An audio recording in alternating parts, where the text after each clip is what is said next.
நற்செய்தி வாசகம். இதோ கடவுளின் செம்மறி. யோவான் எழுதிய தூய நற்செய்தியிலிருந்து வாசகம். அதிகாரம் 1, இறை திருவசனங்கள் 29 முதல் 34 முடிய. அக்காலத்தில் இயேசு தம்மிடம் வருவதைக் கண்ட யோவான், இதோ கடவுளின் செம்மறி, செம்மறியாம் இவரே உலகின் பாவத்தை போக்குபவர்.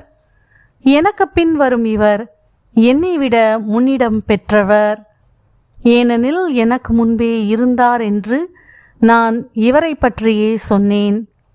இவர் யார் என்று எனக்கும் தெரியாதிருந்தது.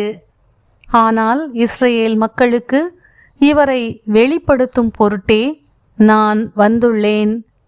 தண்ணீரால் திருமுழுக்கு கொடுத்தும் வருகின்றேன் என்றார்.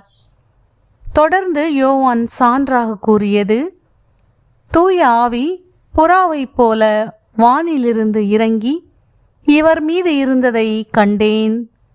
இவர் யாரென்று எனக்கு தெரியாதிருந்தது. ஆனால் தண்ணீரால் திருமுழுக்கு கொடுக்கும்படி என்னை அனுப்பியவர், தூய ஆவி இறங்கி யார் மீது இருப்பதை காண்பீரோ அவரே தூய ஆவியால் திருமுழுக்கு கொடுப்பவர் என்று என்னிடம் சொல்லியிருந்தார். நானும் கண்டேன். இவரே இறைமகன் என சான்றும் கூறி வருகிறேன். ஆண்டவரின் அருள்வாக்கு.